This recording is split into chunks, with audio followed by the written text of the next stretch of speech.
The world is saved.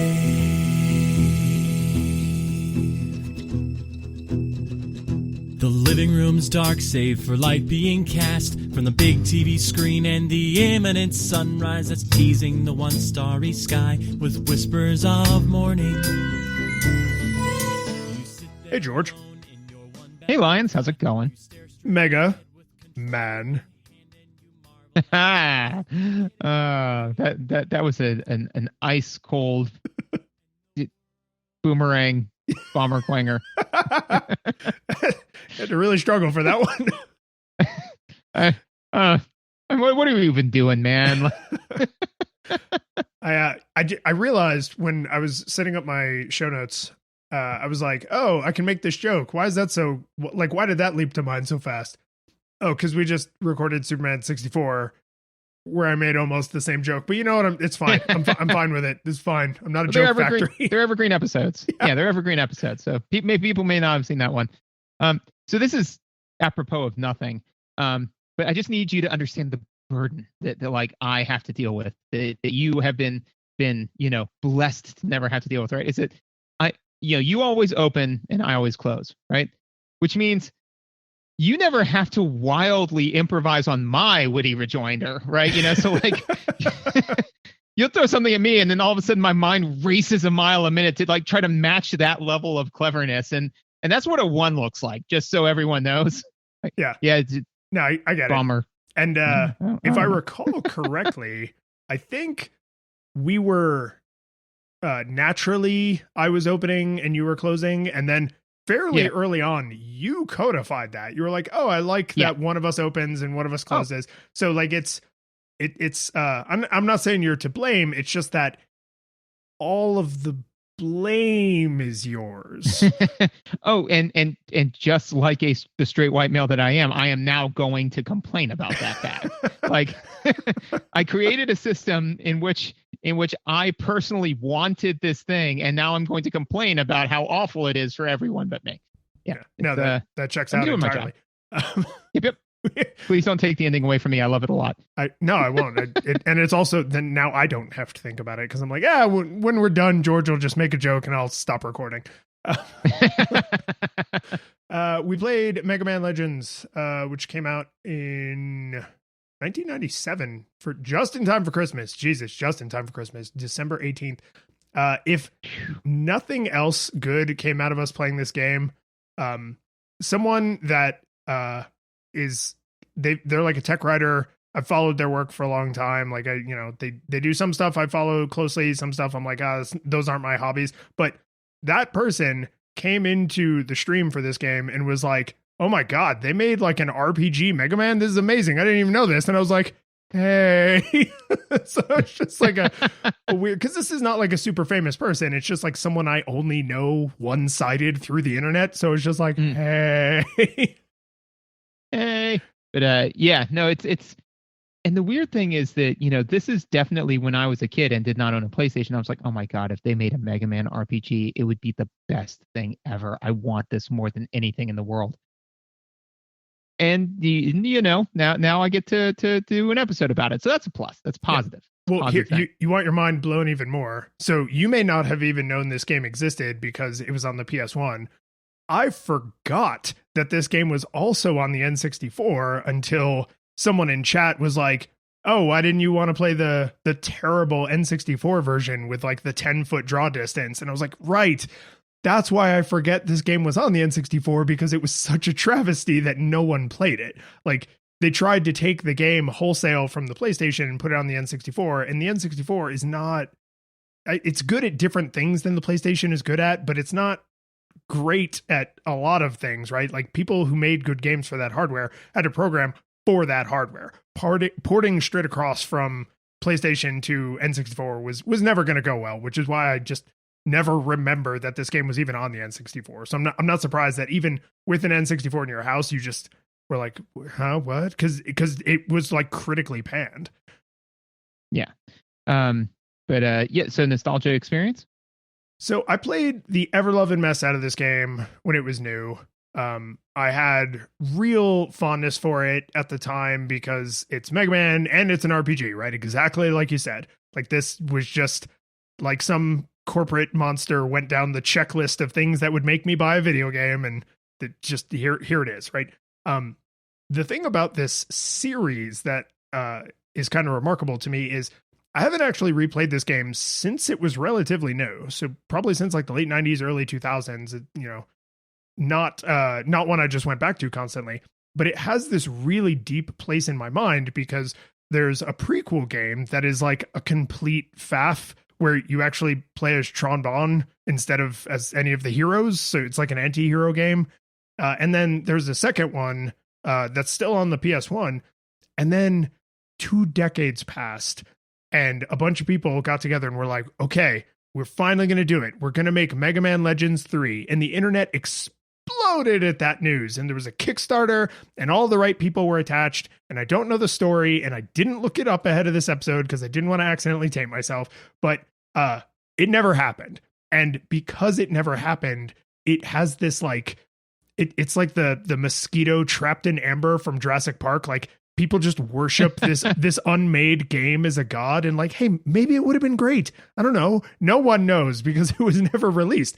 But like it's almost worse that it was never released because people now talk about it as if we all got deprived of the greatest game ever. So having not played this game in like 15, 20 years, I was surprised how many opportunities it had to like reinsert itself into my psyche because of the weird place it occupies in pop culture.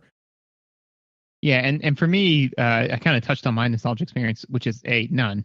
But B, I mean, like honestly, I just the Mega Man series is one that has like a couple of gems and a whole lot of rough. A couple diamonds, a whole lot of rough, right?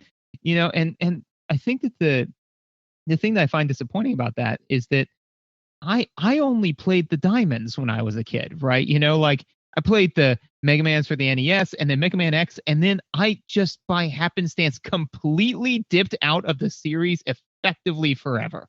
To the point where when they did the who would win the death battle, right? Battle Royale with all of the different Mega Men, yeah. Right?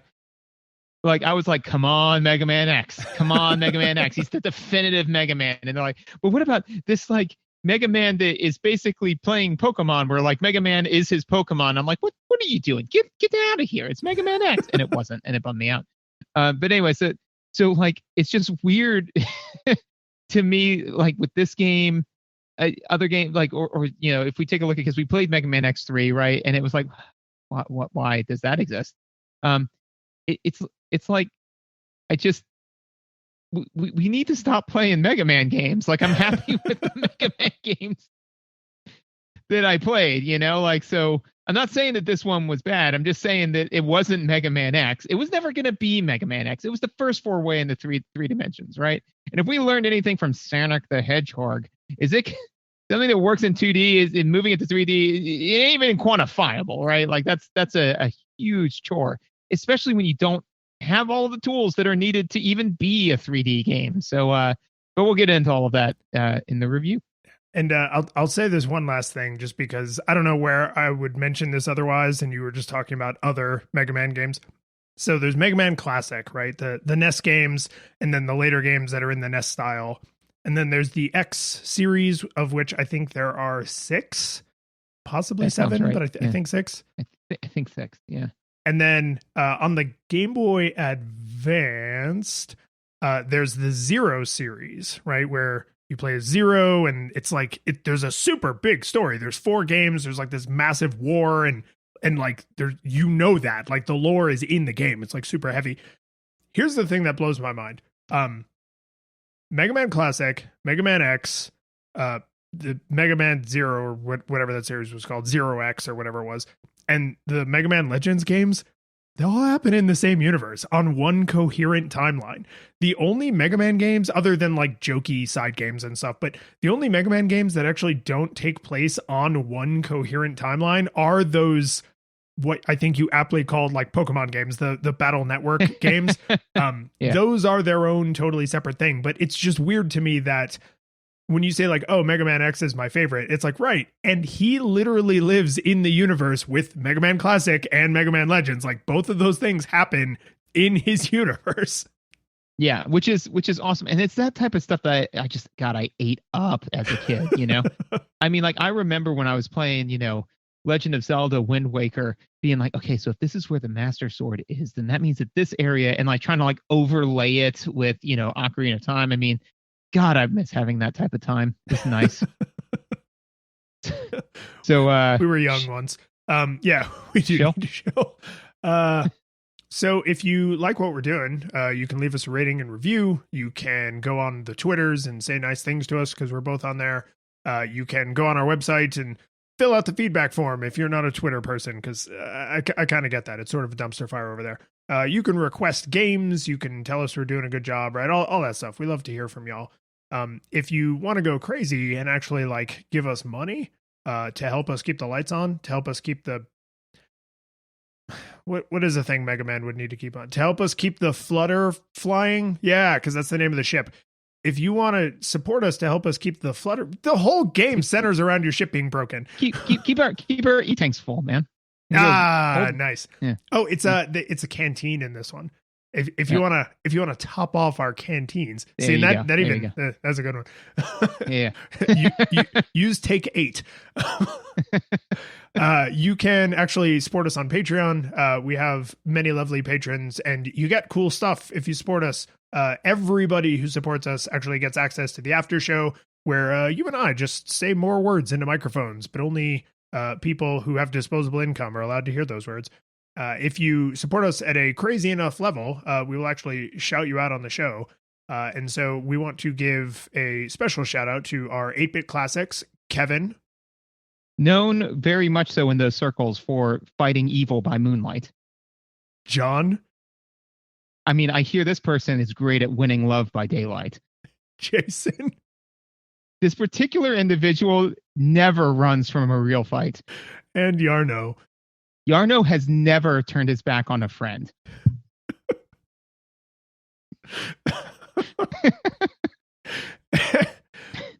I'm wondering how this is going to work out here in a second. Our 16-bit heroes, Michael. That always there to defend. And Jacob. Jacob is the one on whom, I mean, I can depend. Okay. I know where this is going now, and this is going to be exciting for me and for you, I hope. Because what I didn't tell you beforehand, because I wanted to get your reaction on the show, is one of our 16-bit heroes actually upped their pledge. So they are now our first full 3D supporter. So we have our 8-Bit Classics, our 16-bit heroes, and we are now excited to welcome our first full 3D supporter, David. The one named Sailor Moon. Yeah! We did it!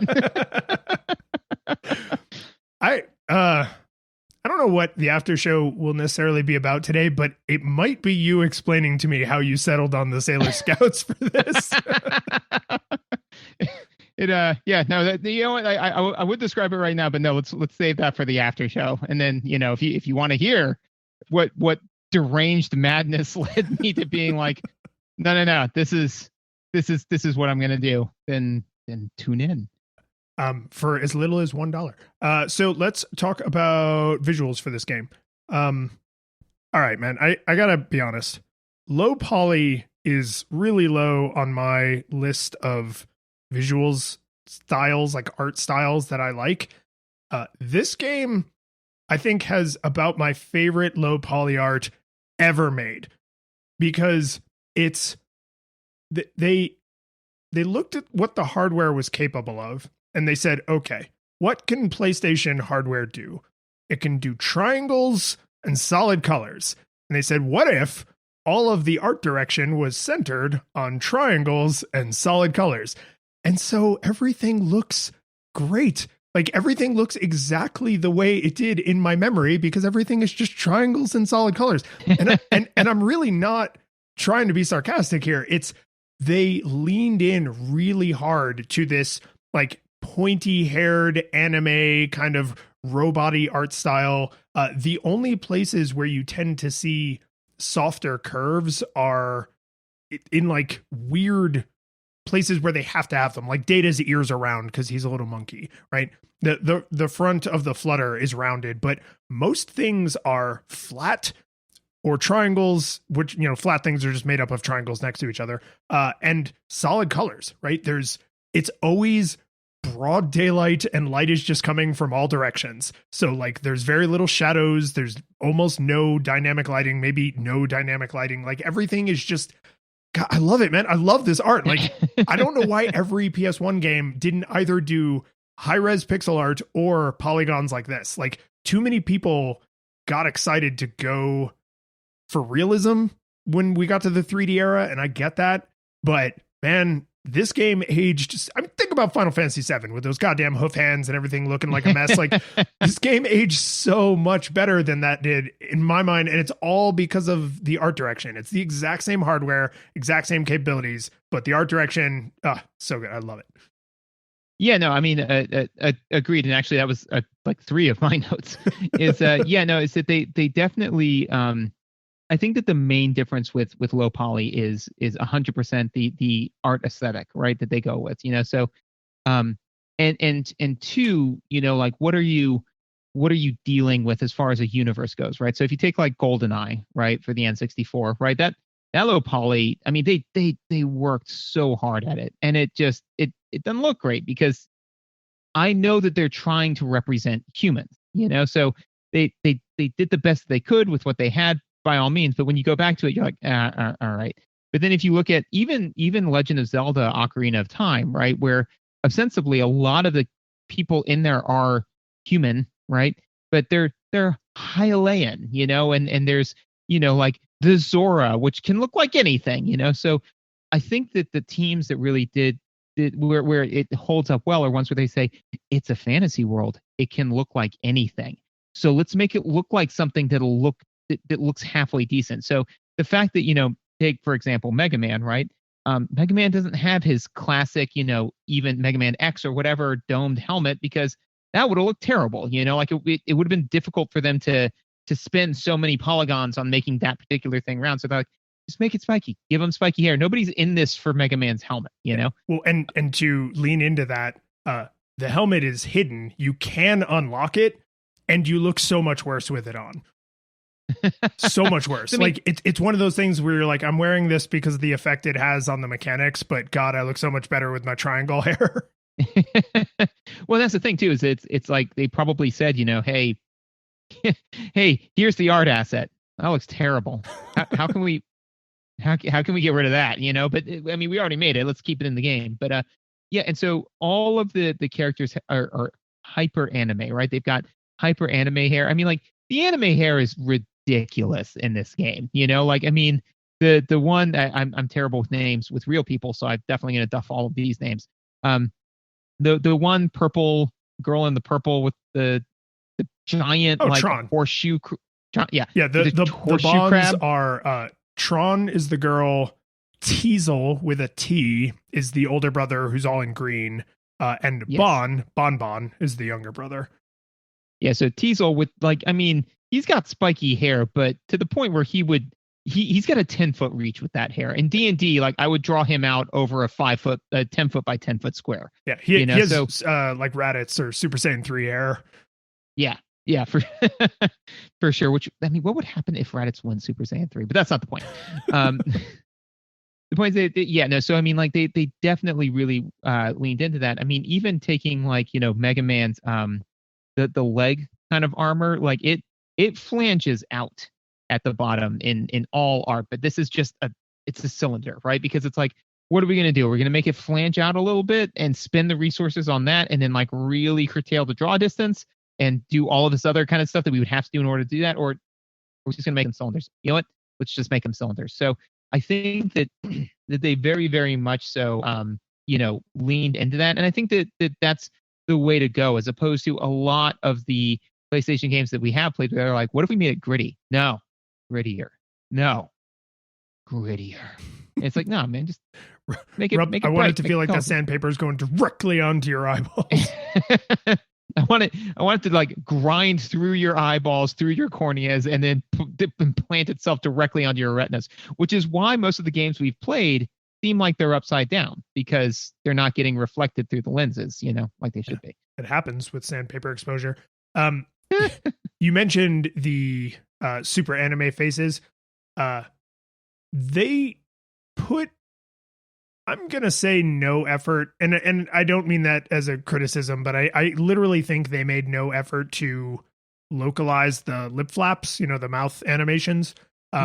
So there are times where characters say it's like watching Speed Racer, right? Like there are times where characters are speaking and their mouths aren't moving, and when they have long since stopped speaking but their mouth is still moving. And that's a budget thing. I understand a little bit about how difficult and expensive that is, so I get why they'd just be like, oh my God, who cares? Like, it'll just look like a bad dub of a Japanese thing, which is literally what it is. So they're like, who cares? I get why they would cut that corner. But to the facial animations supreme credit, it looks like what they did is they hand animated like pixel art eyes and nose and mouth, and then mapped that flat onto like the face texture. Which means these characters that are rendered, Mega Man is made up of like 6 whole polygons, but his face is super expressive. When you're talking to Roll, her face is super expressive. When you're, having all of your weird teenage romance interactions with Tron Bond, like her face is super expressive. Like the games industry has spent so much time trying to take basically like Akira Toriyama's art and map it to polygons, and it's possible now, but like this is the year 2021, and they just recently have started to really truly nail cell shading. And like when we were in college and we played like the Dragon Ball Budokai games, like those were good, but you could tell, like you were under no illusions that those were not 3D models. With this, it's obviously a 3D model. I mean, like it's a 3D model, no question about it. But like the faces capture the exact emotions of an anime, which is super obviously what they're going for, and they nailed it. So like every time two characters interact, you're like, oh man, this is like the Mega Man cartoon. It's actually often much better looking than the Mega Man cartoon, right? So like I think this is another thing that I'm like, why did more games not do this? Like just throw the pixels, onto a featureless face. Like don't give the face features with polygons, make the face featureless, and then create the illusion of features with pixels. And it looked great at the time. It is aged exceptionally well. It gave them way more options, right? Because I mean, each character probably has, without exaggerating, they probably have a dozen different facial expressions and like combinations of like eyes and mouth and like gritting their teeth and eyebrows moving and stuff. And you think again to a contemporary like Final Fantasy VII, it's like each character had up to one facial expression. It's just like, man, I don't know what would lead an art director to say like, characters don't really need faces. It's like, really? Yeah. You think that'll be okay? Yeah, I think. I mean, generally speaking, as humans, I don't think that we're really keyed in to detect small facial nuances and differences because it determines whether or not the person across from you is going to try to kill you. So no, I agreed and co-signed 100%. One of the things too that they did that I think was wise is that they generally kind of they don't have like a whole lot of like while the discussions are happening and the while they're talking to one another, they tend to, and I forget the word for this, but they basically strike poses, so they'll be talking and then, if somebody says, and then it turns out that she's not my brother, she is also my half sister.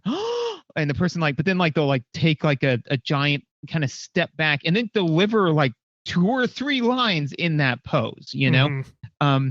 But what it does is again, one is it doesn't make them spend a ton of money animating like all of these fluid motions, like that you would have in a modern game where if you're talking to somebody, they'll kind of shift their weight and they'll kind of look around a little bit because that's what humans do, right? But you can't do that in I mean, it's going to look weird if you have like that level of motion because it's going to look stilted. It's not going to look right. So instead they basically make it look like a comic book, right? Where it's like, here's this scene, now here's this scene, now here's this scene. And that is very well done.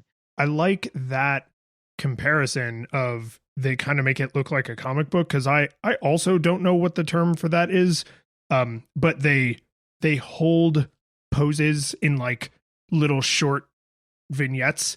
And I think a comic book is a great way to help someone visualize what you're describing, right? Because there's 5 or 6 word bubbles in each panel, but the panel's obviously not animated, right? So it's like, oh, this is them being shocked. And that's the emotion you need to take away from this panel. So they hold in the shocked pose because that's the body language that's most relevant to what's happening in this part of the conversation. And that's, I think it's harder to like rig the 3D animations, but it's a lot easier to rig the pixel animation on their faces. So when they need them to quickly go from like shocked to confused, they usually do it with the eyes, and they keep the body language smaller, so it's like they're kind of stealing some of the like still vignettes of comic books, but then they're like, well, but the thing can move, so we do need to make it move a little. What's a way we can do that scales well, that won't make the frame rate grind to a halt, that won't cost us a fortune in complicated 3D rigging, which, remember, was new to everybody at this time. So to do it with pixel art, which they probably had more artists who were familiar with, and it's cheaper and it's easier to render, like that's a good way to kind of almost cheat and get the best of both worlds, right? It's like their body's not moving that much. A lot of the expression comes from their faces, but when their body does move, it's a big dramatic movement, and so it communicates a lot. Yeah, I think as far as visuals for in service of gameplay, I didn't really, for me personally, I didn't really see any place where it wildly shone or wildly failed. Like your HUD is serviceable, like it's not a diegetic HUD. I think they kind of attempted to make it that, but it tells you how much life you have. It tells you how much special you have. It's fine. If it's pertinent, if you're fighting a boss, it tells you how much life the boss has. I did feel that, and I'm not sure why they made this choice, but the boss's health bars are like traditional boss health bars. They're big, they're red. You hit them, they take little chunks of damage out. I don't know why they didn't make it like the little pellets like your health is and like classic Mega Man's was. That just kind of felt like a little bit of a loss, because that is weird that like theirs moves as like a liquid and yours moves as like Pez coming out of a dispenser. Like Pips, because like to me, I don't know, like it would have just been cool when again, like this game has such a different artistic feel to it than classic Mega Man X or than classic Mega Man or Mega Man X, right? And I think that this was, I don't know the timeline to it, but probably the initial leap to 3D, right? So I think that it would have helped that kind of like visual through line that when all of a sudden if horseshoe crab hair lady that's fine. I'd rather you stick with that. Yeah. So if Horseshoe Crab Lady, when she appeared in her giant pink robot, if like she appeared and it did that and like kind of like showed her health bar fill, like that just would have been cool because I was like, oh yeah, now I'm fighting a Mega Man boss. Like it would have just helped drive that feeling home. Again, not considering how many things they got right with the visuals, it's not like, dude, I can't believe they missed out on this. But it just seems like kind of a, man, that feels like it would have almost been easier than what you did. Like, how did we miss that? So. Well, I can imagine that discussion, possibly heated argument, happening in like the art room, right? Is someone saying, oh, well, this is, like thousands of years after the Mega Man Classic and Mega Man X games, but it is set in the same universe, and this would be a fun little like visual consistency. And like I could kind of understand why someone would be like, no, though. Like, no, because Mega Man's life bar is reminiscent of his life bar in the other games, but it is different. This is the one thing I think the HUD gets wrong, just as a quick side note, is like you have the little red ball like at the bottom of your health bar, which I guess is like your life shield. And honestly, I finished this entire game. I've played this game before, and I don't really totally understand what that meant. Like, when it broke, and that, like, did I take more damage when it was broken? Did it break under certain circumstances? I don't know. It never really seemed to matter, so like I didn't really track it down. I'm sure I could have found out in game like what it does, but I didn't. Anyway, not only does the life bar for the bosses not mirror Mega Man's in the way we've gotten very used to, but it's like they're all over the place. So like sometimes the life bar is directly in the center at the very top of the screen and it's like huge. Sometimes it's up in the right corner, but it's horizontal instead of vertical. Sometimes it is up in the right corner, but it's vertical. Sometimes you're fighting multiple bosses at once. And so there's actually multiple health bars, which is very helpful, but like they're color coordinated, which again, super helpful, like really useful visual. But it is weird that, I mean, maybe this is it. Maybe they had so many different types of bosses where like sometimes we want to show you that they have a crap load of health and sometimes we want to color coordinate them because there's multiple smaller bosses, that they were like, we can't use the one vertical bar for all these different scenarios we want. But yeah, as a diehard fan of Mega Man X like yourself, there is that part of me that's just like, come on, have everything slow down for a second, make the life bar fill up. Yeah, and again, it would have been just a fun little thing too, because especially when you're making this type of jump, you kind of need that type of stuff to kind of be like, and it's a Mega Man game. You know, it would be like when Mario came to Mario 64, if like there were no power-ups, you know, like no mushrooms, no stars. Yeah, and I mean, and even the degree to which they used them in Mario, I was like, well, I mean, because in Super Mario Brothers 3, power-ups everywhere, right? Like Super Mario World, you know, question mark boxes abound, and now it's like there are only question mark boxes in some stages under certain circumstances, you know, but they were still there, and definitely I'm not somebody who, or try not to be somebody who's like, well, you have to do this in service to the brand, right? I feel like a bunch of games lose out because they're like, well, it's a BioShock game, so you got to have scrounging. You got to be scrounging through dumpsters. Doesn't matter that you're in the middle of a flourishing city and in eye line of like 7 different people who think you're a respectable person who just went dumpster diving for plasmids or whatever it is. I forget. Plasmids actually does sound right. Yeah, I forget because I always screw up. I think it's plasmids in like the first one, and then it's ethers or something. I forget. Anyways, at me.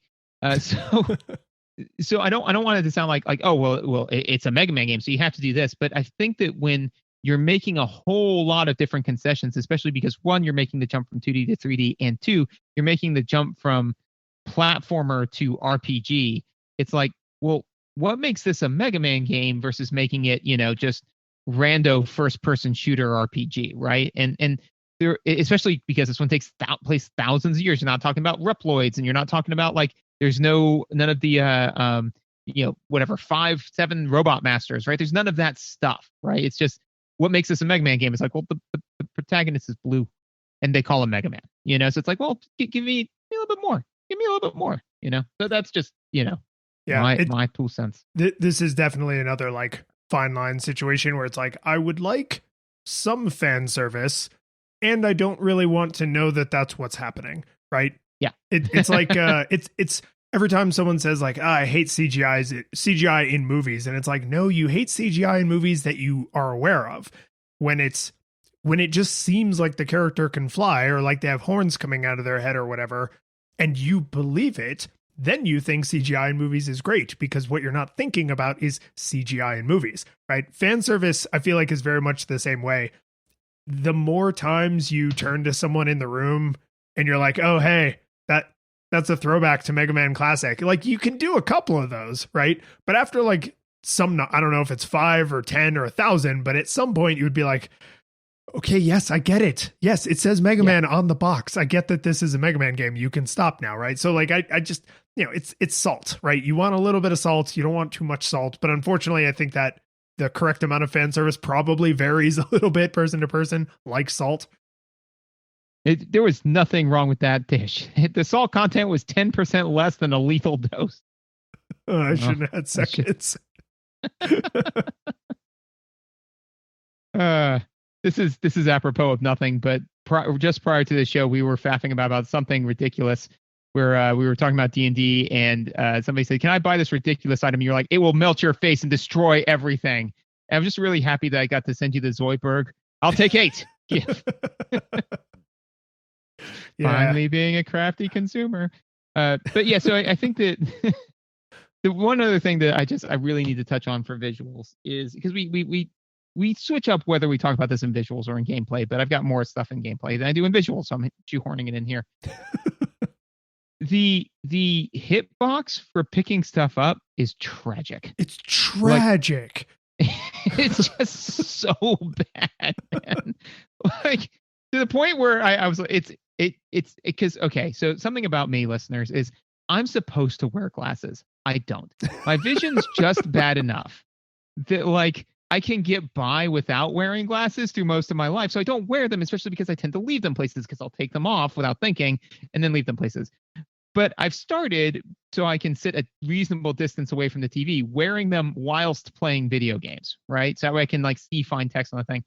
And literally at one point I was moving around so much that I touched my face to make sure I was wearing my glasses because I'm like, surely it's me. Like I've got to be screwing this up. There's no way I've walked by this key 4 times.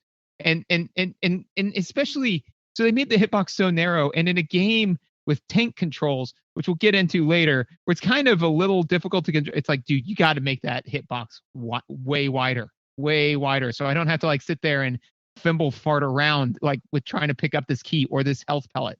If there's something that's going to take you out of combat, it's going to be like Mega Man scrounging around like he dropped a contact lens while trying to pick up a health pellet and people are shooting him in the butt.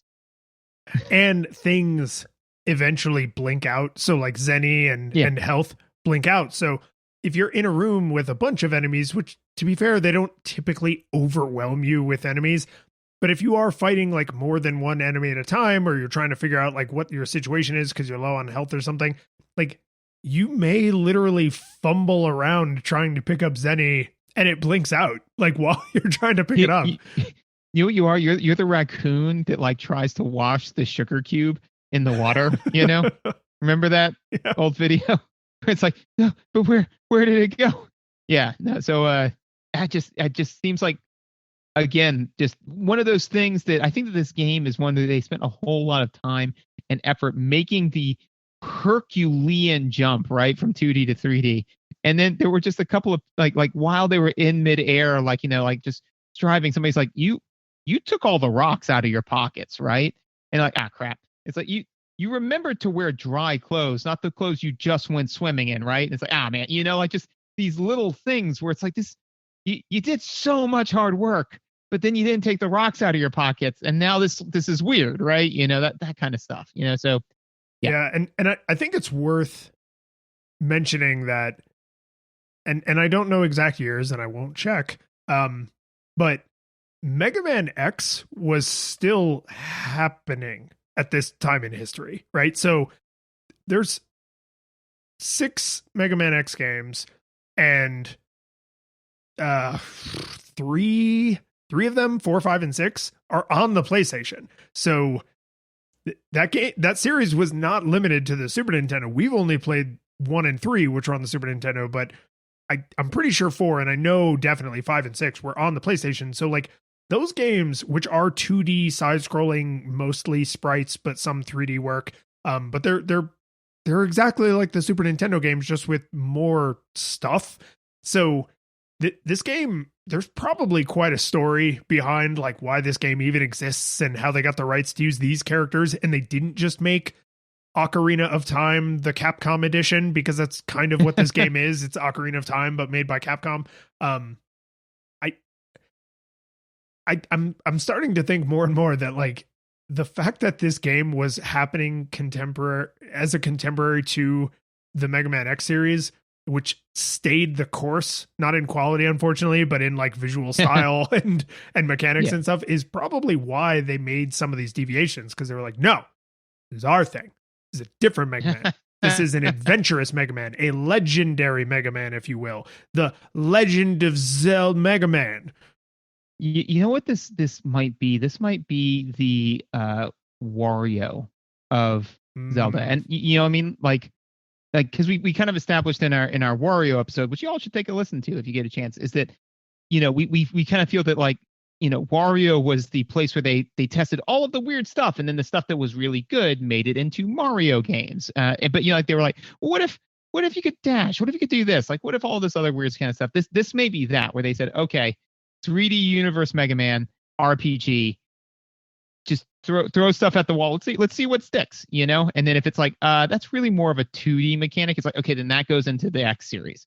This goes into this bucket. It's kind of like that dichotomy. This may be kind of that similar mindset. Yeah, I mean, if you're Capcom, you don't take one of your most beloved and actively developed franchises at the time and just be like, let's break it, right? Like, they must have thought this was an experiment worth doing, just like exactly like you said, like Nintendo did with Wario, where they were like, yeah, this is still part of the Mario universe. Like, we can do different things, but we can't ruin the Mario universe. That's where all of the money comes from. So, similar for Capcom, like there's certain franchises they're not actively trying to ruin, right? Like, they didn't want to make the X series tank. They'll right. never do anything to harm Street Fighter, right? Because that's like, it's a big important thing for them. Resident Evil, right? Like, they've poured a lot of effort into that. And this feels like this was somebody's or some group's like passion project. And that is probably why some of those visual things are intentionally different. I do want to make sure I mention this game does something I tremendously appreciate more and more as we play games that are like early in a console's life cycle. There are not a huge number of civilians on the island of Catalox or whatever it's called. Every single one of them is unique. Every single person is a unique polygon person. Some of them look similar, but they're all unique. They all have names. They all have like little personalities. Like, the fact that they took the time to say, okay, this island, it's post-apocalypse, right? The world it's Waterworld basically. So every island is very sparsely populated. In this game, you're actually only ever on this one island, so you're only in this one town, right? This is your Hyrule city. The fact that they said, okay, there's going to be 30 people in town, like 30 people you could conceivably walk up to and have a conversation with, or 50 or whatever. And it's like, okay, model them all. Like, every kid needs to look different. Every shopkeeper needs to be a unique person. The librarian is not just copy paste of the person who runs the hospital. The people who work in the television studio. This is another thing. Like, there's a bunch of side quests in this game that are not really shoved down your throat and you can easily miss. And they all have unique characters that deliver them. And they do the exact same thing on the boss side, not the enemy side. The enemies are super repetitive. Like, there's maybe, I don't know, 8 to 10 enemies, but then you just see them over and over and over for the entire game. But the bosses, every single boss is unique. You fight them exactly once. They have their own, not sprite, but their own like model. They have their own mechanics. They do their own thing. It's not nothing, right? To have to not only design all those things, but then implement them all. And it just makes things feel like more believable when you're walking down the street and you don't just see 8 carbon copies of the same dude. When at the bottom of the dungeon, there's a giant Reaver bot and oh God, but it's actually a unique one that you never see again. Cause that makes the world feel believable, right? Like, I just really appreciate when that corner does not get cut. Cause that's one that I'm always like, Yeah, like it's John and his 7 clones. It's like all right. The John army. Agreed. Audio. Yeah. This game has like super happy music, like really happy music, and then in the places where you would expect like scary music, they just decided, what if not music, right? Like, yes. I got that note. Yep. Which I think is actually kind of a cool choice. Like, music in this game is mostly a positive thing for the first like 75% of the game. I should say happy or heroic, right? The boss music is like heroic, right? It's like you're going and you're fighting the boss and like, but it's not really scary, right? But then the subgates, which are supposed to be kind of scary, right? They're dangerous. You're down there alone. It's dark. You're underground. They just don't have music at all. Not even like ambient music, like a lot of games we've played try to do, where there's like droning that kind of has a rhythm to it. There's just nothing. Yep, and sometimes it's just like, birds chirping, and I appreciate that because it does then draw attention to the music. Again, doesn't necessarily mean that you'll be able to hum it, but it does.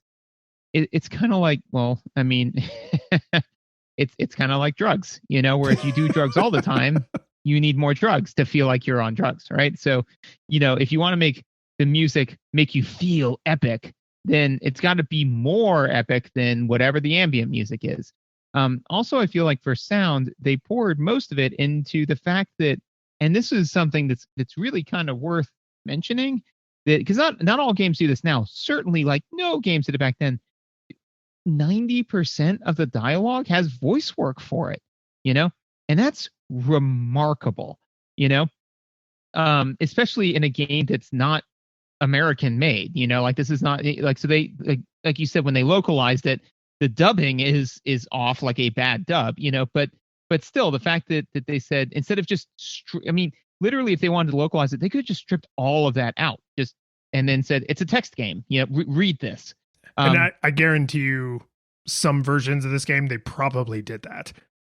Like some of the European versions, like I doubt they recorded all Italian audio and all German audio, right? There's probably like a UK version, but then I'll bet maybe some other Asian countries or some European countries got the text only version, or they can do like the Japanese audio or something. Right. You can do Japanese audio, English audio. I mean, that's it though. But that being said, is that it is worth saying that, the fact that there is voiceover work is tremendous.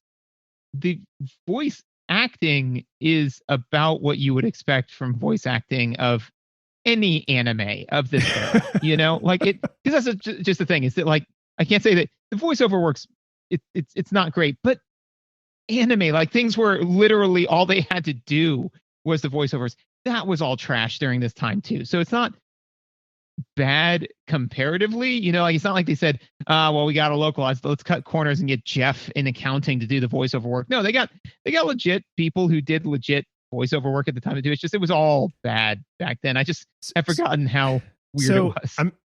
I'm going to nitpick this because I have a note about this, and this is honestly how I feel. Feel free to disagree with me. The voice acting for everyone is not what I would call bad. It's what I would call hammy overacting. Like, yes. This game, a lot of stuff about this game feels like they were trying to make it approachable to a really broad audience, right? Older players who loved Mega Man from when they were kids and they were playing like Mega Man Classic on the Nintendo, and younger players who the PlayStation was their first console, and they were like, hey, we want to bring you into this like adventure game we're making. With the massive caveat that I am not counting Mega Man in that. Mega Man's voice actor is just bad. Like I just don't think he's very good. And almost everything he says, fortunately, he talks like the least out of everybody, but his voice acting, one, it sounds like it's an actual kid, right? Because he's supposed to be like the equivalent of like a 14-year-old. And it sounds like they actually have a younger person doing that voice. I just don't think he's a very good actor. Like, not at all. Like, he's just bad. Whereas everyone else, every other voice actor in the game, I would say, oh, this is someone who knows they have turned it way up, right? They've turned the cheese way up to 11. And not everybody likes that much cheese, right? So I think it's totally fair for if you're like, yeah, I don't care, I still think it sounds terrible. But if you listen to like Roll and Mega Man have a conversation, Roll sounds like she is hamming it up, and Mega Man sounds like a subpar actor. And that's just a weird thing that it's like, oh, so every random NPC in the game who has a spoken line of dialogue, like you got a decent actor for, but the main character is like the translator's nephew. Well, and I would agree with that. I think that all voice acting for, well, not all, most voice acting for most animes did that, and that's why it kind of pings to me as being like bad, because it's you're right, it's all very hammy, which very well may have been like the thing that they were told to do, where it's like, no, give me more, but it's kind of like when somebody says to me, "Hey, I'm a great cook," and I'm like, "Cool," and they make this like deep fried dish, and I'm like, "All right, this is fine. It's just yummy." And then like everything they make is full of fat, salt, and sugar. It's like, well, no, you're not a great cook because fat, salt, and sugar taste great. Like that doesn't make you a great cook. It just means that you're good at putting, butter, salt, and sugar into a bowl and saying, "Drink this," right? So, which by the way, when are you coming over to eat? I mean, you keep like ducking out. I don't really understand why. It's my doctor. He says if I eat over there again, I could die. You're going to die. There was nothing wrong with that dish.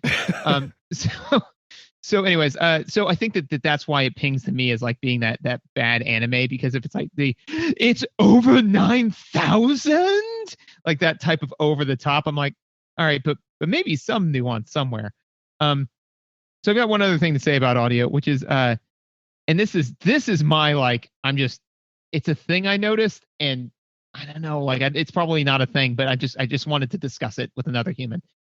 I think that in Japanese, there is a word that loosely translates to play that doesn't really mean play, because they say we should play a lot in this and many other games like that, where it's like, oh, do you want to play? Oh, I'm ready to play. All right, let's play. And it means fight, or like struggle, or it's substituted in a number of different like places where I'm like, there's got to be either one word or 5 words that mean nuance different, like, like let's fight kind of a thing. But the amount of times I heard it, I was like, I'm just curious if there's some type of a translation thing there where it's like, there's a different word that is a substitute. We're substituting play in semi poorly, Yeah, I think what is probably happening there is exactly what you just said, but then the additional filter of cultural differences, right? So a game, think of like any violent game from this time in history, where in the country of origin, the blood is all red, but then in other parts of the world, it's sweat colored, right? And it's not that they didn't have the color red in those other countries. It's that they had like different standards. And so I could imagine not only do you have to go between 2 incredibly different languages with huge, different vocabularies and grammatical structures, but then maybe what they're saying in Japanese is something like, time to die. And then when they brought that to America, they were like, no, this looks kind of like a bright, colorful, child-friendly game. We're gonna junior that down a little bit. So I think that's what usually makes it feel uncanny, right? Because I know a couple of people who are professional interpreters, and they all laugh at the joke, like the old joke of like, oh, some words are just untranslatable. And they're like, no, they're not. There's no concept that's untranslatable. These aren't aliens. They're just humans speaking another language. But if you have to translate it and then like culture translate it, like, because that's someone's opinion, right? Now you're saying, right, well, this was a mature game in Japan, but it's going to be a teen game in America. Or this was an everyone game in America, but we're going to make it like Peggy 12 when we send it to Australia, right? So like anytime that happens, it's like, well, now you're not trying to translate it accurately. Like you're trying to get the rough gist, sort of, maybe. I mean, think about how many games have like sexual stuff in them that they then have, or drug references that they then have like ridiculous. How do we make this kid friendly? Oh my God. So I think you're absolutely right. But I think it's more it's like some assholes like culture war and not that Japanese is this intractable language. Well, and then also too, add in the layer that somebody can always just be bad at their job too. I mean, it's like, like you could have somebody who says like, I don't know, like this is probably the best way to go about this. And I mean, so one is just a quick aside. I saw a video and I don't know what it's from, but basically it's some non-English speaking person, giving an acceptance speech. Right. And so they go on, they're like talking for like a solid minute. And then their interpreter just leans into the microphone and goes, thank you. And that's it. And it's like, well, yeah, I guess, kind of curious what else he said, I assume. But anyway, so it could be partially that. And also too, it's like, oh, well, we need kind of like a, funner kind of like, instead of, hey, let's fight. It's like, okay, let's have a go. Let's, there are other ways to kind of translate that, but it could just be somebody saying like, let's play.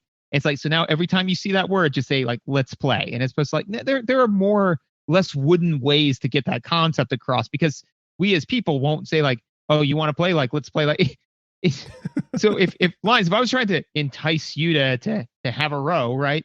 Like if I said, hey Lions, you want to play? Come on, man, let's play. You want to play, don't you? Like at some point it's like, we're still fighting, right? Like, are we dating now? This is getting me uncomfortable. It's like, yeah, man, let's just take our shirts off and play. Let's just take our shirts and pants off and play. It's fine. Yeah, no, I think you're right. And you actually did remind me of something. And this will be my last ridiculous aside about this. If you or anybody listening is like, I'd be interested in some weird video game history, go find the story. And it's really easy to find because it was like a huge deal. Go find the story of the guy, the one guy who translated the entirety of Metal Gear Solid, like the first one on the PlayStation, because it was one dude. And there were a lot of concepts that Hideo Kojima just made up. And so he had no one to talk to. He had no ability to reference the real world. So he was translating these made up concepts from another language that he didn't have anyone that he could say, like, can you explain this concept to me a little bit? And so some of the things, like in his interview, it's like, oh, well, how did you come up with this term? And he's like, just thought it sounded neat. And I had no one was checking my work. Like I didn't have a boss. I was the entire translation team. And I thought that this sounded fine. So like the Metal Gear Solid franchise famously has, the codec, which is like how you talk to other people. And sometimes it does other things. Like that's your radio. He just decided that that's what that thing would be called. That's not what it's called in any other language. Like the one American guy, or maybe he's Japanese and he just also speaks English, but the person who did the translation was just like, codec. And so like, yep, you're very right when you say that games from this history or this time in history, like they may have been bad at their job, but also sometimes it's like there was no panel, there wasn't a review board. Yeah. It was just like one person's job to decide, and they just like the word play because it's not very threatening. Right. I mean, because that's the thing, is because when you have one person, you're now dealing with non-statistical relevance, right? Like they can just, if you have like, oh, we had a team of like 20 people, it's like, well, chances are that not all of them are bad at their jobs, right? But or feel that a certain thing, like you're more likely to hit kind of a median. I will also say, if you Google Metal Gear Solid translator, it immediately the first thing that pulls up is the bizarre true story of Metal Gear Solid's English translation. So it is super findable. I found it while you were talking. Yeah, no, +1. Actually, you know what? Here, we'll do that thing. You send me that link and I will actually put it in the show notes for this episode. Excellent. I will remember to do that. Yes, you probably might. I do have one other weird thing for audio I want to like celebrate a little bit. Do you have any other audio stuff? Nope, I'm out. So I played this game like probably half with headphones and half without headphones. And it's worth knowing, if you somehow have gotten this far into the episode and you've never played this game, that this takes place in a water world like universe, right? Where the whole planet is covered with water and there's just these little pockets of land. And basically all of their recovered technology and resources come from digging down into the land to recover fuel and machinery and old technology and stuff, right? That's how everybody who is alive survives. That means you are constantly dealing with these like 1,000-year-old robots, the Reaverbots, that have been, suddenly reactivated underneath the island. And, Mega Man is like kind of sort of mostly a robot. And like some people have like robotic parts, but the theme is not shiny cyberpunk super future. It's junk. Everything is made out of garbage, right? Literally, they just dig up trash from the ground, and that's what their society runs on. And I say all that to say this. If you play this game with headphones on, the tender love and care that went into the metal rattling noises that things make is just AAA, 5 stars, 10 out of 10. Like when Mega Man gets knocked down, it makes this rich, powerful, like metal rattling noise. When you knock over Reaverbots, not only does it make the metal rattling noise, but because you're in like an enclosed space, it like echoes slightly off the walls. And because there's no music, it's this kind of like haunting, like metal grating noise. The big robots, like when you shoot them, they make like a bigger, louder, clanking metal noise. Like some of the vehicles and things, like they sort of like chug and like you can hear metal scraping and stuff. It's like there's so much attention paid to, well, everything is made out of trash, so nothing is like finely machined to work perfectly together. Like parts are scraping against each other all the damn time.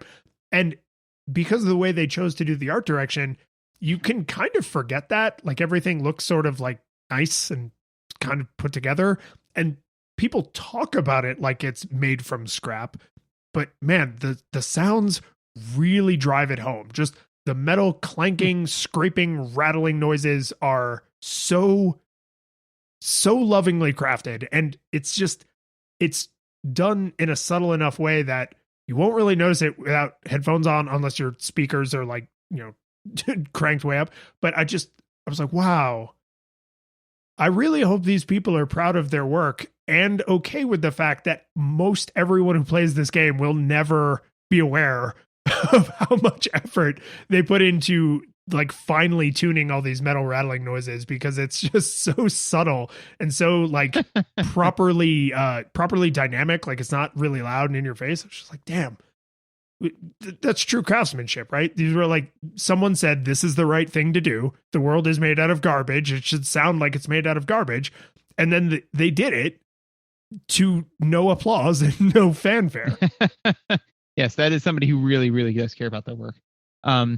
Controls mechanics? Yeah.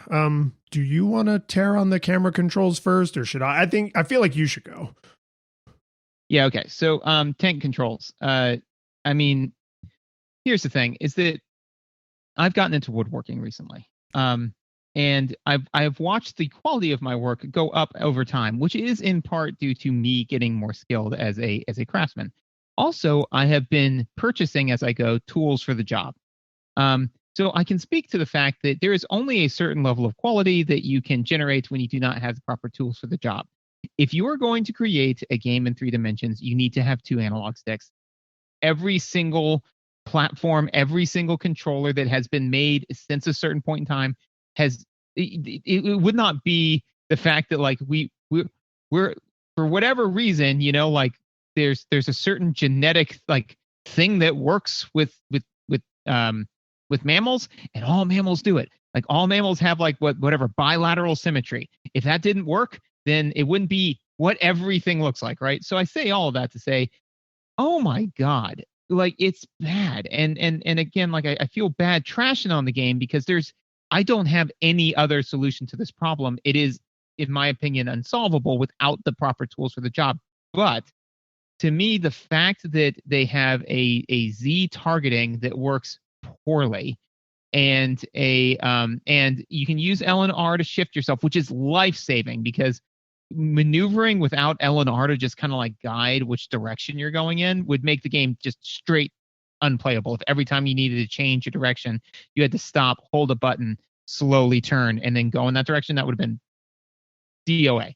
But that being said, is that it makes combat a slog, in my opinion. And because of that, it makes me, and so again, like this is unfortunately where a lot of my shining praise kind of starts to immediately like precipitously drop, right? Is that to me, Mega Man, it's up until this point, right, has been, jump and shoot man, right? Like it's all combat. It's combat all the way down. But now they're like, okay, we're gonna add like this deep story and all this sort of stuff. I'm like, okay, all right, that's cool.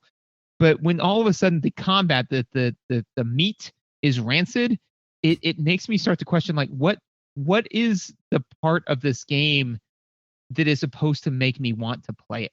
Because if it's the story, then I'm not a huge fan of like the walk to my neighbor's house, read a page of the book, and then walk all the way back to my house, and then walk back over to my neighbor's house to read the next page of the book. If it's a good story, then I want to watch it. That's great as an anime, you know? So there has to be something intrinsically engaging, and I think that's supposed to be the combat, but because the way the camera works is so completely broken, I found combat to be an unenjoyable mess, honestly. But what are your thoughts? Unenjoyable mess is not too heavy-handed, right? Like this is something that you and I usually have similar issues, but then they manifest differently, right? We have the same disease but different symptoms because sure. I know it's really dark, but like what I realized is the lock on, which I literally have in my notes as lock on, more like lock feet, because when you're when you're Z targeting, right? Like I said, I mean this is Mega Man Zelda, right? When you're Z targeting, you can't move, right? It freezes you in place and it directs the camera, which is useful.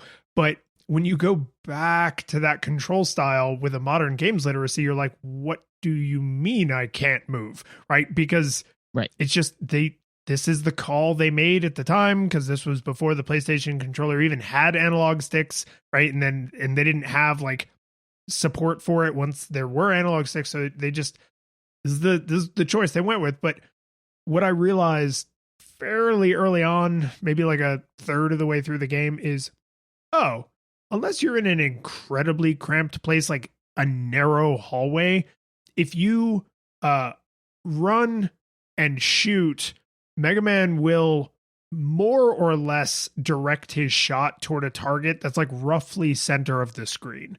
So if you are strafing side to side and there's an enemy that's roughly in the center of the screen, it will correct for you and you will hit it most of the time.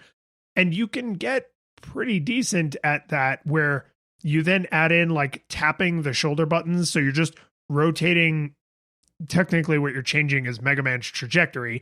And what you end up doing is a really ugly circle of like small straight lines, right? Like a instead of like an octagon, it's like a 50-agon where you're just making all these tiny little course corrections, and you can run a circle around an enemy. And granted, most enemies don't take that many hits, but if there's more than one or you're fighting a boss, you do have to move or you will super die.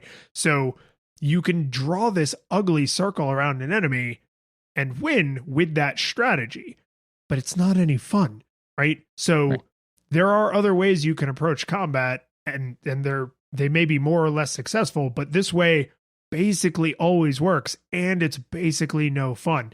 And there's a few boss fights where this strategy does not work, and it's like, oh no, like my one, your first order optimal strategy has now fallen apart. Yeah. Well, so the good news is I got good enough at that strategy that it brought combat up from being a slog to just being an obstacle, like a trivial. It's like, I just have to do this now. But that's not great, right? That's not what you want. Well, especially because, and it made me reflect on like, what is the core aesthetics they're going for with this game, right? And from my opinion is that typically what you see with like Mega Man video games is a challenge, right? It's game as obstacle course, right? It's typically what most Mega Mans are. And if you're buying a Mega Man game, what you're showing up for, right? This one decided to also pull in the core aesthetic of narrative, which is fine, like I'm in it for a good story. But then, and again, like they were faced with an impossible task, but when all of a sudden it's like, okay, but the challenge is not fun. And actually I found the workaround I found for combat that didn't wildly work against flying objects. Anyway, whatever. The point is that I found that the mines, right, that you drop either don't damage you or damage you a trivial amount, right? When you drop them and then they immediately explode in your radius, right? But not from you stepping on them. So what I literally did was just run directly up to a bad guy, get right in their dumb face, and then just drop mines in front of them until they died. Because the mines dealt a fair amount of damage, right? So like on the ones where they started passing the key around, right? Like so there's a one where there's 3 robots, they pass the key around, but it always first goes to the blue robot, right? So I spent probably 10 minutes figuring that out, right? And I was like, okay, that's been a half an hour just slogging through it and got nowhere, right? And then the way I eventually got past it was, I'd aggro them so they'd start tossing the key around, and I just run right up to the blue one and mine, dead, And I was like, yes, good. And then because the thing is that like you would take some damage doing that, but the amount of health that they would drop was greater than the amount of damage you would take in that process. So it was the way to go. And then Horseshoe Crab Lady shows up with her giant pink robot, and I just ran up to that one, just like landmine. And again, that's not fun, right? It doesn't make me feel like this is now like an obstacle. And also, when that strategy stopped working for me, i.e., when there were flying enemies, I was just hosed, And so again, like it may have the best story in the world, but in that case, then I'm way more likely to say it should have been an anime, or I'll just watch it on YouTube. I'll just watch the cut of it on YouTube. Like that's cool. So that's what I have for the camera and ultimately the controls. The one other thing I want to make sure that I whine about is the cycle time, because it's my job. So this is what I do. I remember being like, all right, this is cool. I kind of playing around, but then the first time I think it was the first time I died, I was like, okay. No, one is that there is no I died and now I'm like back in it. It's you died, load your save, and that's nothing makes it feel more like an RPG of this era than load your save. This is Final Fantasy, bitch. Back on the title screen. You're Morty, man. You created a time split. Now go kill that other Morty and get back into it. So just punt it back to the title screen. You can go in, load your save. Okay. But then like with the 3, robots that are passing the key around, right? So I finally managed to, before I figured out my landmine solution, right? Managed to get past that. And I was like, okay, I got like half my health left, but I'm now going to fight. And I thought it was just done. I was like, oh God, now there's a bigger bad that showed up. Well, crap.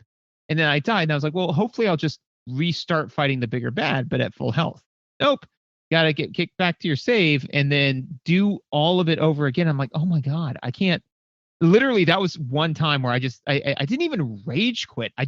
I was defeated. Like that was the end of that play session because I just put down the controller. I'm like, I just can't do this again. And then, a couple days later, I picked it back up and then figured out my landmine solution and was able to make some solid forward progress. But I don't, in my opinion, especially in modern gaming, you never want the player to get to the point where they're like, I just don't think I can do this. Like I'm not sure how much time, energy, and effort I'm going to have to put into getting good enough to not only get past, the first guard, but then the next guard who's also a Navy SEAL. Like, dude, I was fighting Kevin, who was a mall cop, and he was kicking my butt. And I finally got past him. And now all of a sudden, we've got that hard pipe hitter behind him. And it's like, oh, well, I'm hosed. So again, like the cycle time such that, you have to beat the mini boss before the thing that killed you is rough. That's just rough, Well, I legit hope we're still doing this in, like 25 years, because that'd be neat. Yeah. But the reason I say that is, please don't leave me. No, the reason I say that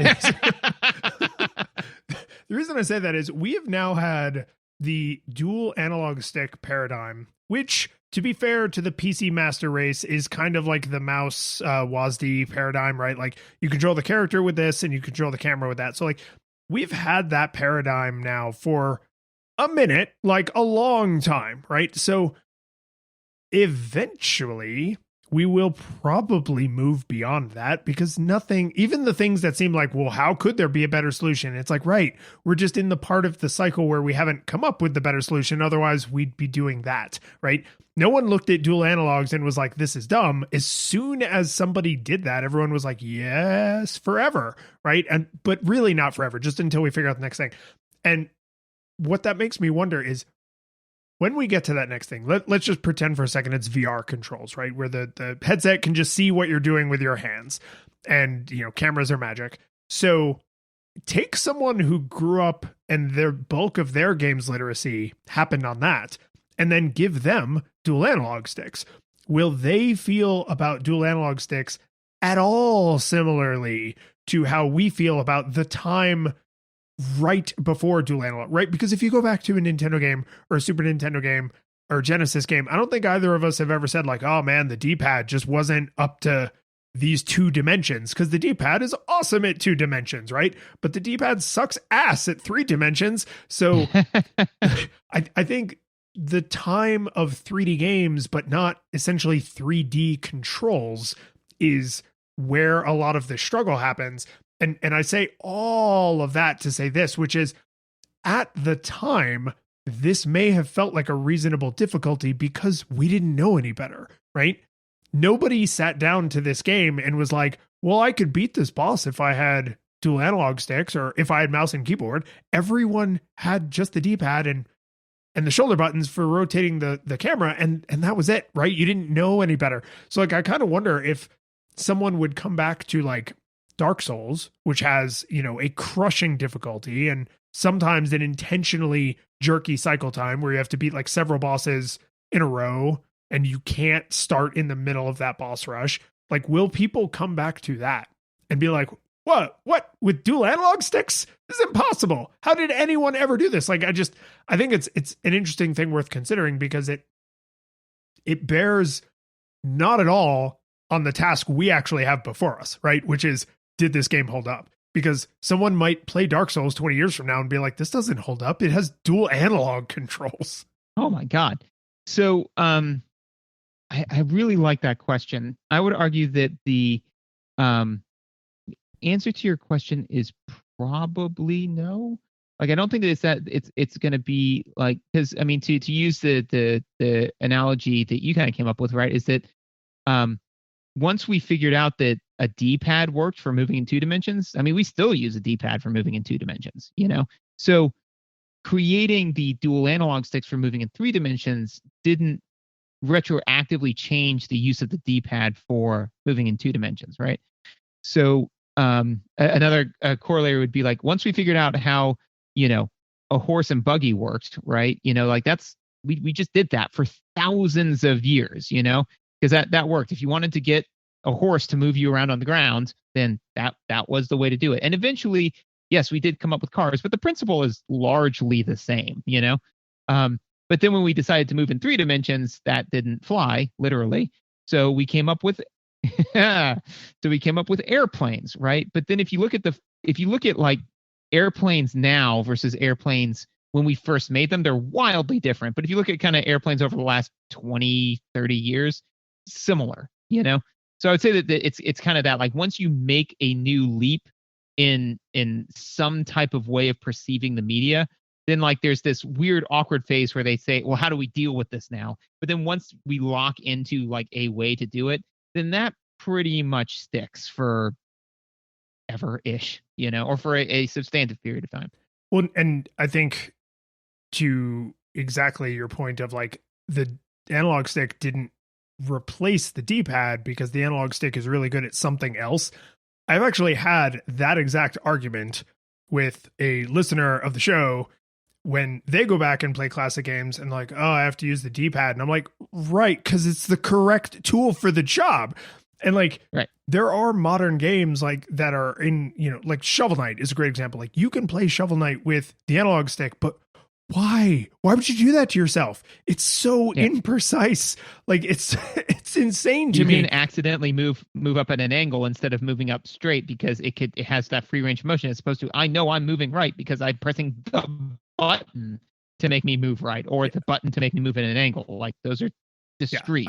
I do not understand. Like my mind literally just doesn't get when someone's like, "Oh, I would rather use the analog stick. I'll just press it in a true cardinal direction." I'm like, but what if you didn't have to do that? What if the controls could only do that? And anyway, Right.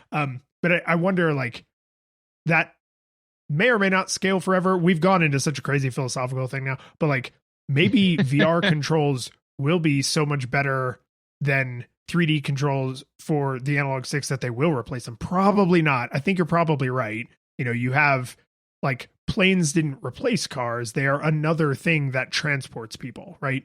Cars didn't replace horses because there are still they did culturally, but not technologically. Like you still can't drive most cars like down the Grand Canyon, right? You need to get on the back of a burro and go down the Grand Canyon, right? So it's like it's an evolution, not like a direct replacement. But anyway, the camera controls in this suck.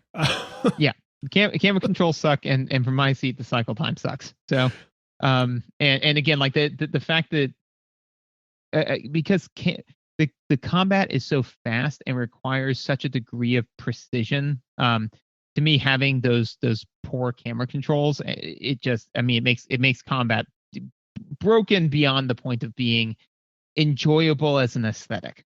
That I think that complaint is not unfair, and is probably the single largest valid criticism against the game, like no question. Yeah, no, I mean, like credit where credit's due. They did a lot of things very, very well, but it's like, and again, like the thing that's heartbreaking from my seat is, it's just they did not have the tools to do this right, So it's like, you can see you can even see like how they were trying to be innovative with, the way that they were doing the anime faces. I mean, like they were trying. This wasn't like a money grab or anything like that. This was, like a skilled team of artisans trying desperately to create iron armor with only the materials to make bronze. Like they just that's what they had, And so they're like, well, what if we had this, and what if we had this, and what if we try this? It's like, that's great, and he made really, really great bronze. Unfortunately, that guy has iron, and he's gonna cut through it like butter. So, you say stuff now. I've just got this one last thing I wanted to make sure I talked about that I think will be a good segue into whether or not it held up. So this will be my last controls and mechanics thing that will take us into whether or not this held up. I really like the scale of this game. You're not saving the world. You're not defeating evil for all time.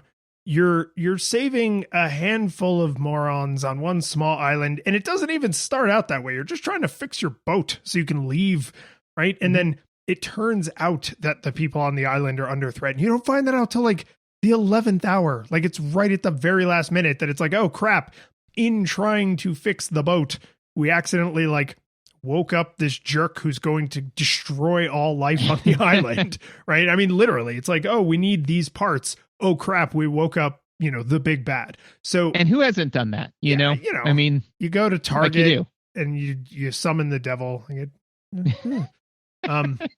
Doom 2016. But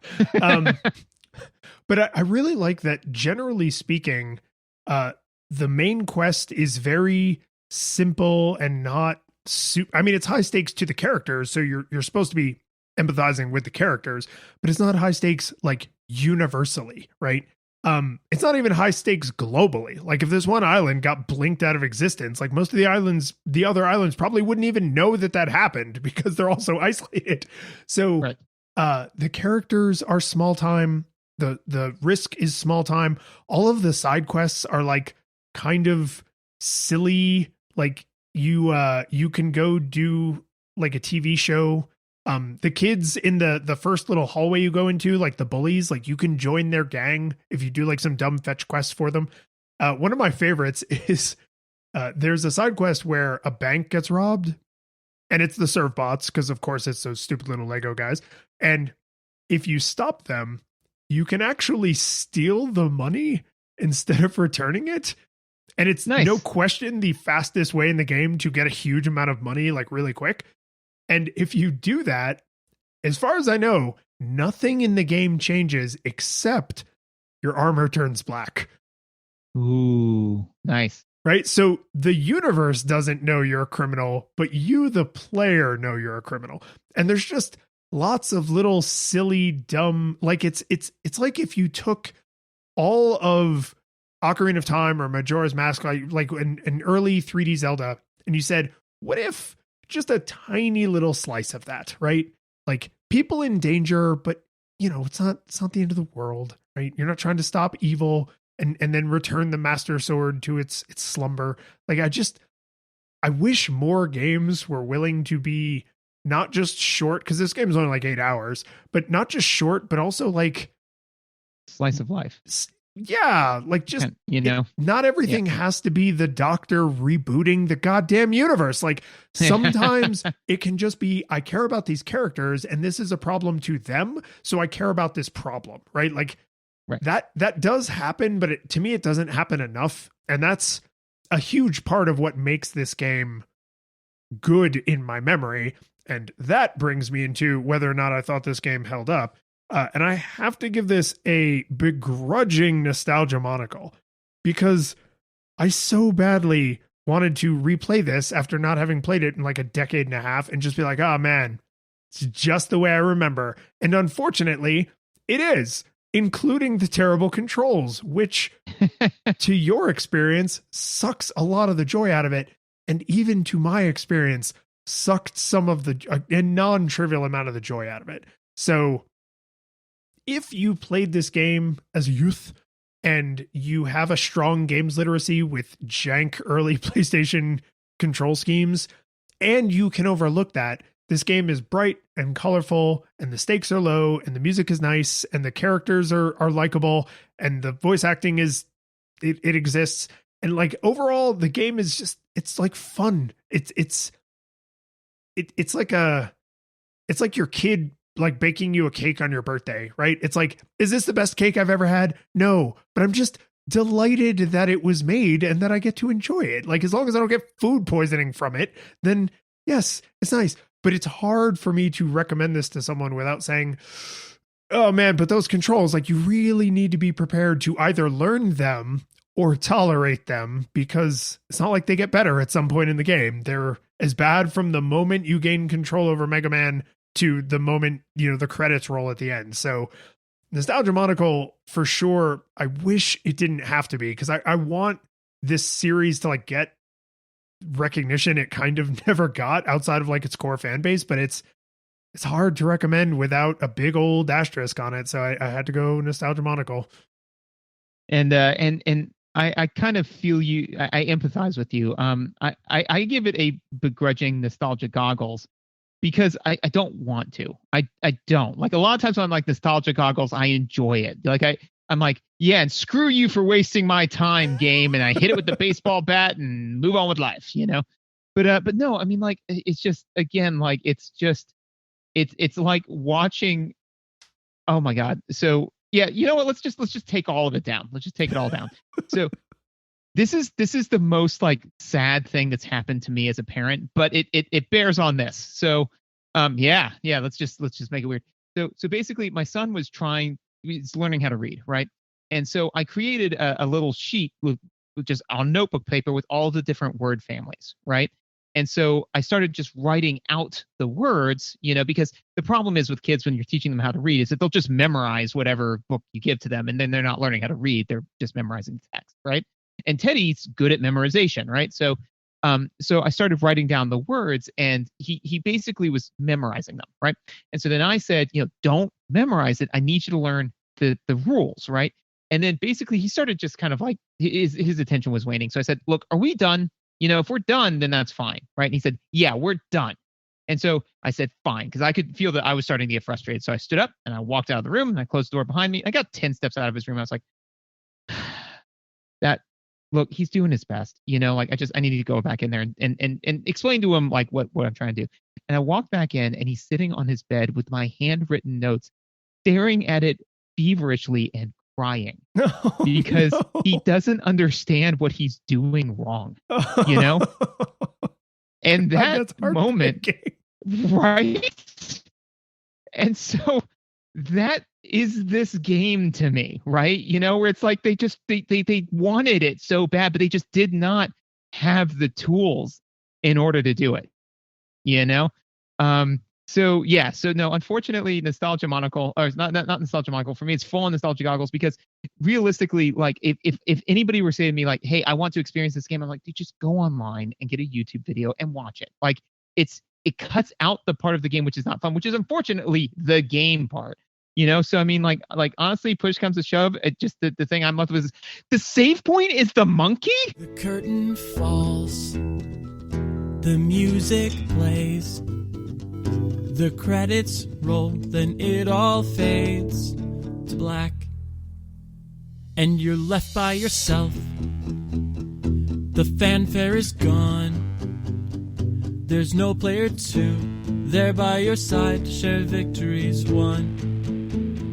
But as you slowly progress down the hall to your bed, a few great events leak back into your head from the time that you spent traversing the land,